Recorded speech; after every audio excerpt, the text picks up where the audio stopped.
All right, if you just joined us, it's still Journalist Hangout. I still have Asukwa James and BK Ora here. All right, let's move straight to our third conversation. A leader's vision is often tested in the early days of governance, revealing both challenges and opportunities. The governor of Edo State, Monday Okpebholo, recently marked his first 100 days in office, reflecting on his administration's journey so far in an exclusive interview with Babajide Kolade Otitoju. Governor Okpebholo shared insights on governance, development, and his commitment to transforming the state. From infrastructure to economic policies, he outlined his plans to improve the lives of residents while navigating the complexities of leadership. Let's share the interview with you.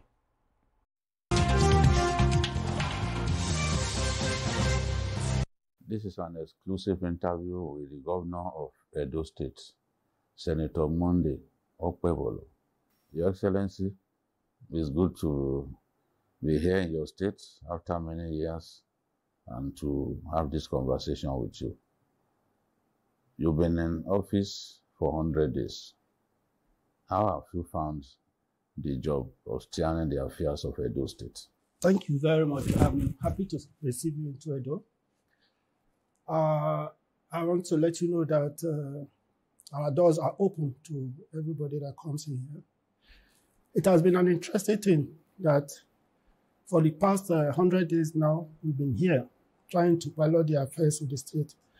We met a lot of decay in the system, but what do? First is to see that there's serious reform in the public sector and put security in place. That's exactly what we are doing. That is why you see there is calmness, there is peace in Edo State. During Christmas, there was no killing. You can leave your home, leave the door open, no thief will come into your house because of decisive steps we took. So for a leader who wants to govern the people, I'm also putting God first. That is the most important thing in my life. Thank you. Now, we saw you take practical steps to bring back Edo line, the old Bende line that is very dear to the people. Why did you make this a priority? This question is very important to me because as a little boy then, we used to enter when we were coming from Ishan to Benin, wherever we are traveling to. The only transport system that comes to our mind is Edo line. We must wait for Edo line. When I grew up, Edo line was still working. But over a period of time, I'm not seeing Edo line again. Now that I have opportunity, I have to bring it back. I have no reason not to bring it back because I felt that Edo people deserve the best. And nothing in Edo that lives in Edo should die. We will not allow anything that exists here in the former or in the present to die. Edo line is very dear to Edo people. So that's one of the reasons why I feel the system should have Edo line. And we also key into Mr. President, the New Hope agenda. We are bringing back hope to the commoners. In Edo, we need to force the transportation down. The system, we need to bring prices down. And the only way we can do it is to inject the system with 100 buses that will take people from here to any state you can think of and to any local government you can think of. We're going to add more by the grace of God. Things will work in Edo State. Hope is rekindled and people are beginning to see a new dawn in Edo State. This is not the Edo they used to know 2-3 years ago. When will people begin to see these buses on the road? Any moment from now. The buses are there. You have seen them. You went around it. And it was commissioned by our leader, Comrade Adam Sushomole. So it's just for us to kickstart, to get in touch with every state where we have our property. Put managers there to manage those places. That's just all. It's left for the transport authority to... Everything is in their hands now. Now, let's talk about your 5-point agenda. After becoming governor, did you at any point think that you should retweak the 5-point agenda, or you are going along with them? My 5-point agenda was very clear when I was campaigning. Up to now, it's still very clear. Everything I do is within that 5-point agenda. Look at infrastructure, look at roads, look at schools, health system, security. You were there when we commissioned our 75 HELOSes for security and security gadgets. So with all this, I've not gone out of my 5-point agenda, and I want to make sure that I do more for people to see, to know, yes, when you say, you do it. We believe in practical governance, and that's exactly why you see us. We don't sit in the office, few minutes in the office, do the administrative work, and then go out and do the needful. And we'll continue to do it because our heart is burning to develop Edo State. We traveled to Ekpoma, and we saw the state of the road. It would seem that with the experience you have of traveling on that road, you have chosen to prioritize that very important road that is also an access to the north central of our country. What exactly prompted you to go this far with the road? This particular road we are talking about, that is the gateway to the country itself. It connects the east, south, and west, north. So if that road is no more traveled, a lot of commercial activities will slow down. I remember about 3 years ago, you can't pass that road. Even the former governor now went and wrote a big signboard that this is, bear with us, this is federal road. Then the Buhari was not planning that road. The people that planned that road are Edo people. Yes, mostly. They are our people. Then Buhari was the president, and he cannot come to Edo by road. And the people that were suffering are Edo people. Even me, I suffered it. There was a day I was traveling from Isham to Abuja. I'm telling you, we slept between Ewu and Auchi. So I never see myself as somebody who will have opportunity and I will not fix that road. Now that the opportunity is there, that is why you see what you are saying. Before now, for you to say you are traveling to Isham, to Ekpoma, you spend 3 hours. In less than 45 minutes, we're already there. And work is still ongoing.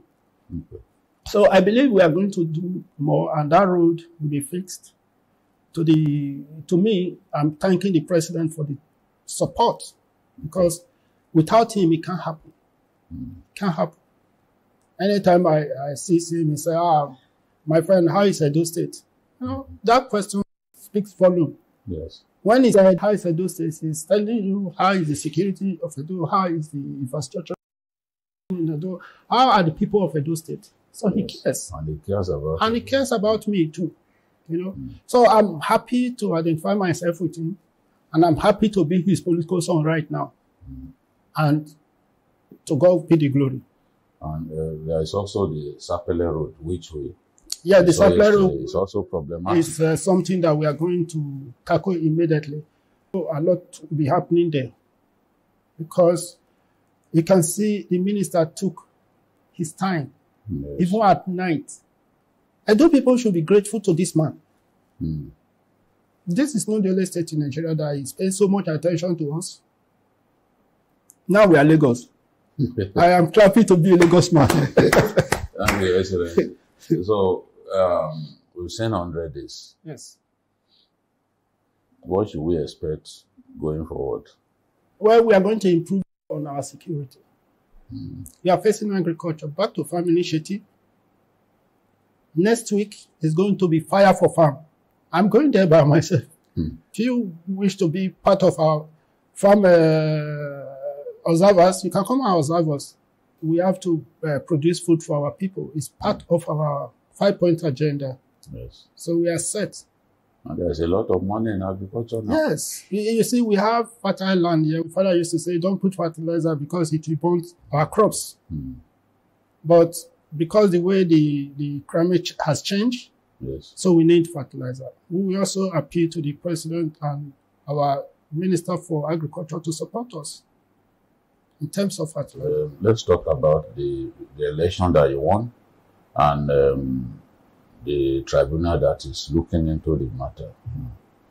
The narrative being put out there is that you rigged the election and you don't even want the tribunal to sit in Edo State. How confident are you that the tribunal will enforce the mandate that was given to you? First of all, let me tell you, there was never PDP in Edo State. Look, you entered an election with a divided house. You have just 25% of your followers. Are you expect to win? You were, everybody, I don't know whether you watch TV on the eve of the election. Yes. You saw Obaseki with Ghana Must Go going to buy INEC staff. But the INEC commissioner refused because the man said, I want a free and fair election. Whoever wins, wins. I was waiting for whoever wins, wins. And I know by the grace of God, God is on my side, I was going to win. One, the people love me. Two, I'm not a transactional man, I'm a community builder. So how do you think people, Edo people will leave a community builder to go and vote for a transactional man? It's never done.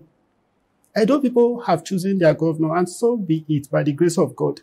I trust in God. The tribunal, by the grace, I learned they're mopping up money to go and bribe tribunal people. But God is, I believe with God, all things are possible, and I have confidence that the judiciary, they've lived up to expectation. They will not take money to sell this judgment to anybody. I believe that God that created Edo State, that put Edo here, knows what is best for Edo people. And God will not allow our enemies to triumph over us. You can even see from the tribunal, the testimonies that are coming from there. My brother, somebody said, I'm going to give you 390 witnesses. Later they said, we'll give you 190 witnesses. At the end of the day, they brought only 18 in cross-examination. It was a free and fair election.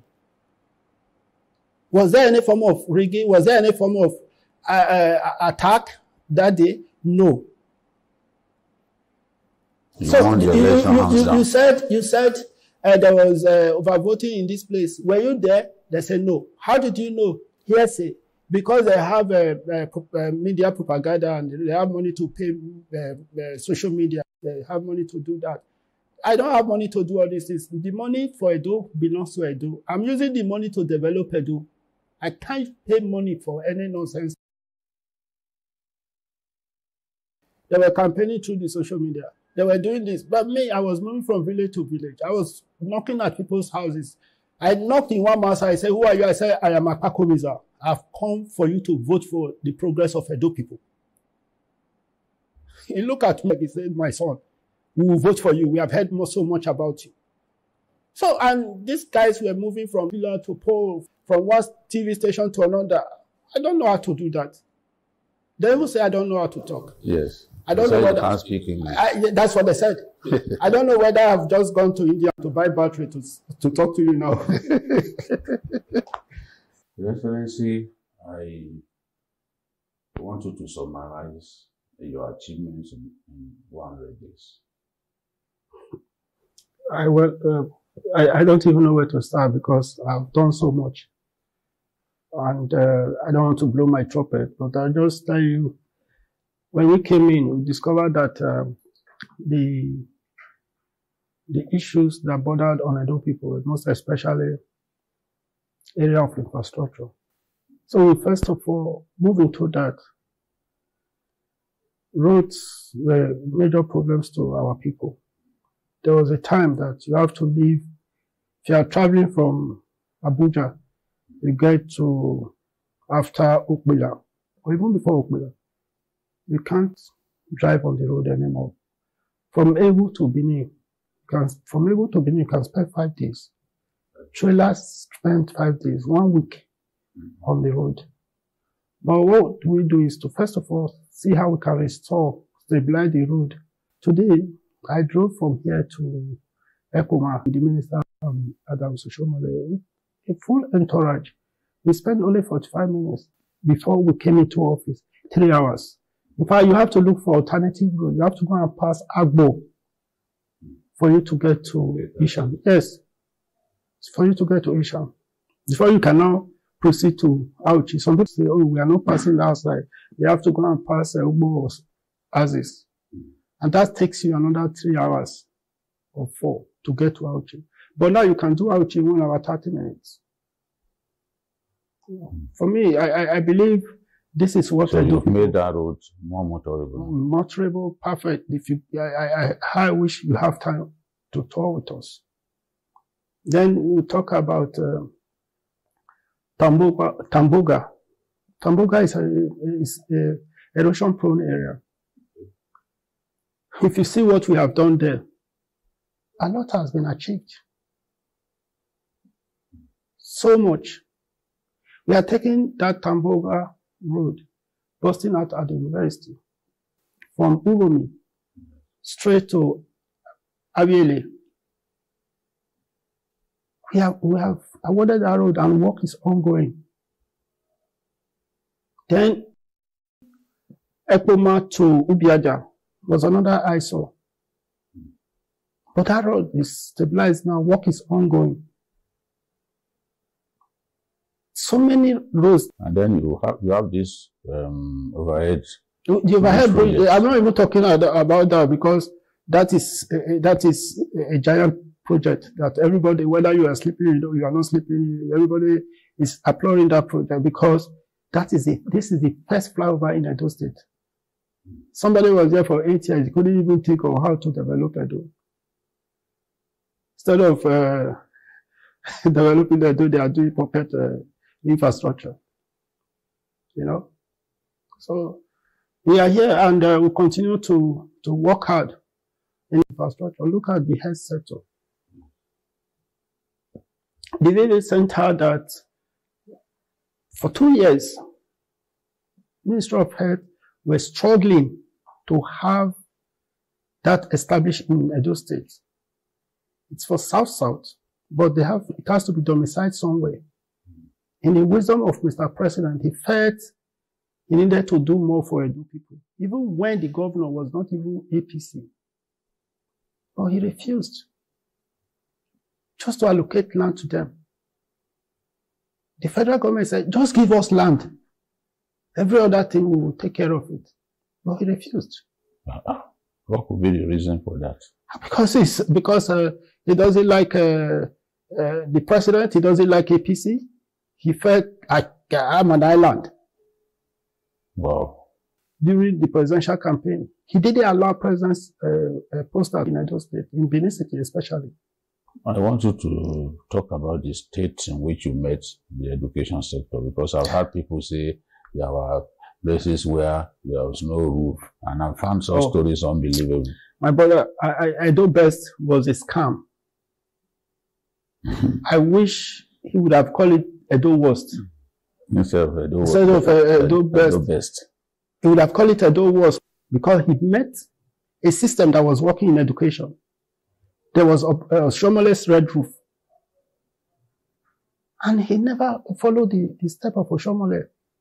Oshomole fought to put him there. Offended so many people. Just because of him. But I don't know whether somebody like this can ever regret something in life. Because he shortchanged Edo people. When you get to schools, you cry.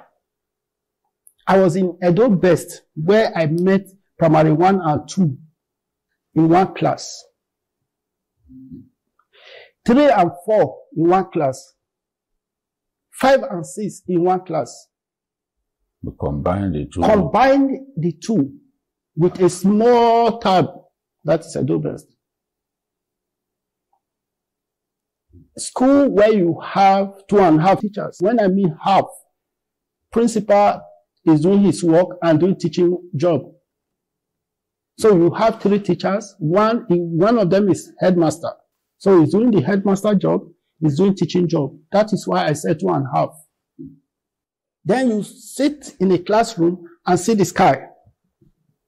No roof. What if it rains? When it rains, that is my major concern.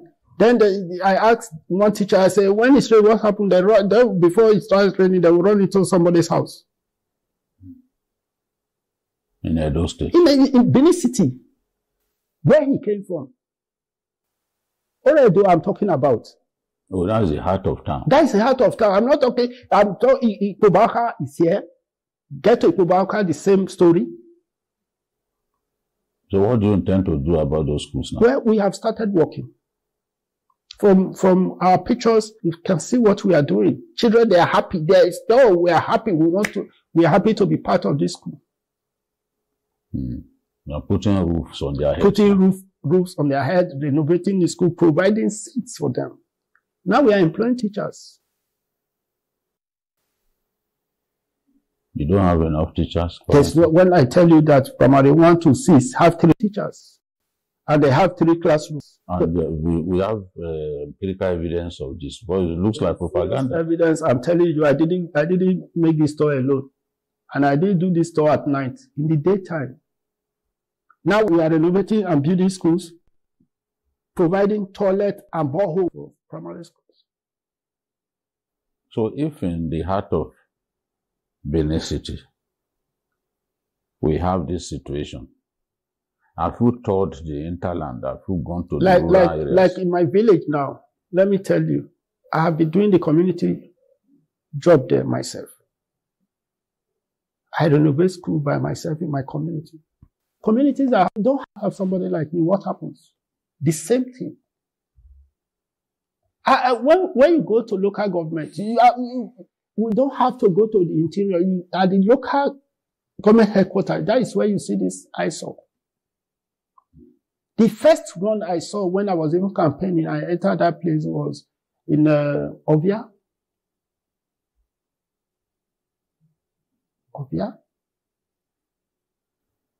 Okada. Yes. That's a Grenadian's place. Yes. You mean the schools too? The schools there, I'm telling you. I know why it's exempted. This is funny. I'm telling you. One day, please, I will invite you to Edo State. Just come and stay with me for 3 days. Then we'll go around. There are still schools now, as I'm talking to you. Without roof. Without roof. That means there's so much work. So much work to be done. Look at what we are doing now. We are fencing schools. Every school we go, we renovate, then we build new classrooms, then fence the school. Borehole, toilets. Now, the issue is, where will you find the money to be able to do this massive infrastructure turnaround that you are planning? Well, for me, I feel God will help us. God will help us. The internal generated revenue, we have even increased it now from the normal 6 billion without going to the commoners to 10 points, almost 11 billion. From 6 billion? From 6 billion.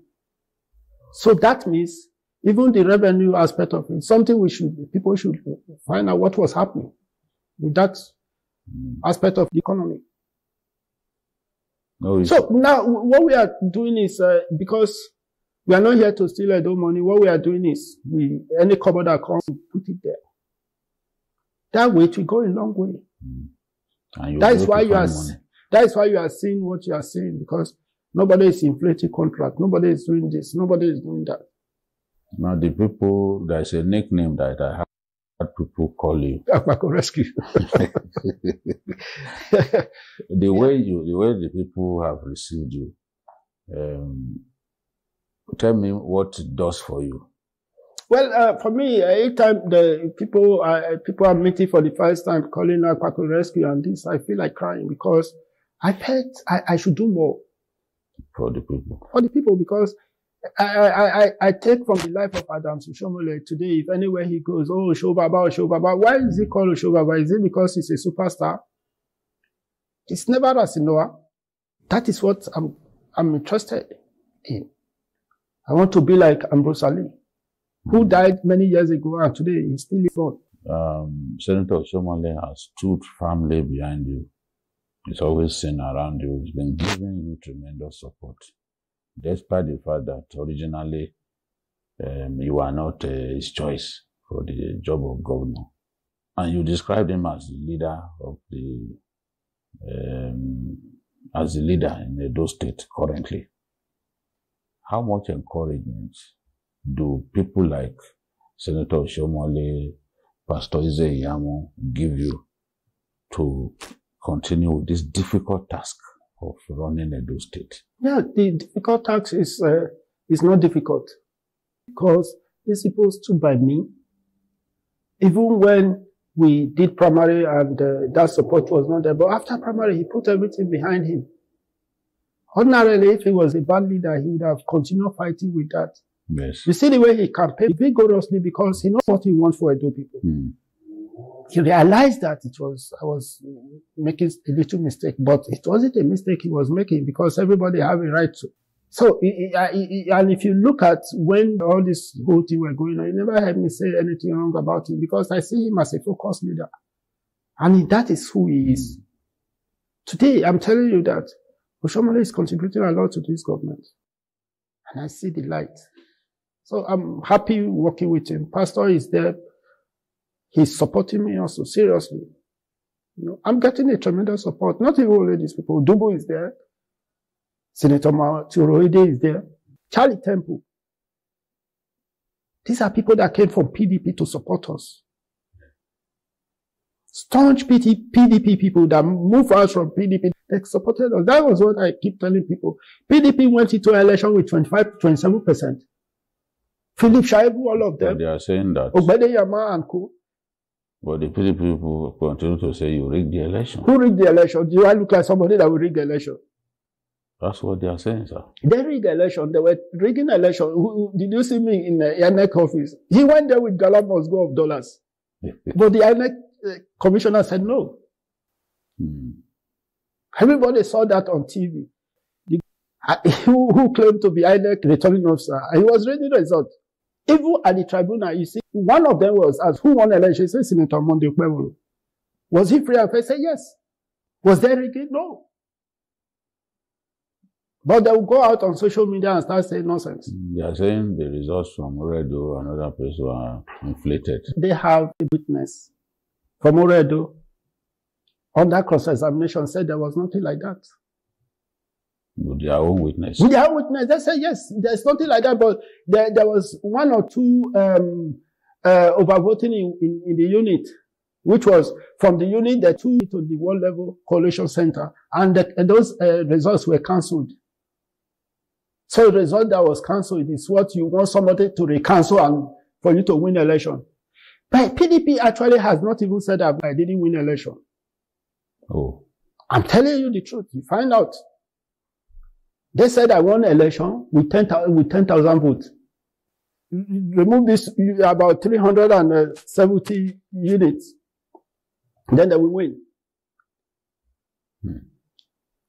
So I don't know whether they are turning the judiciary to INEC.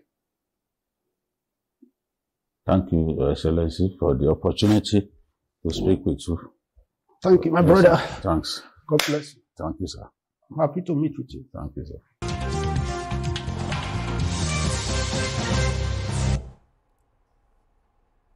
Yeah, beautiful interview there. So, BK, talk to me. What were your key takeaways? You know, having a chat with the governor. What makes him stand out this past time? I think he is a homeboy. There are no airs about him.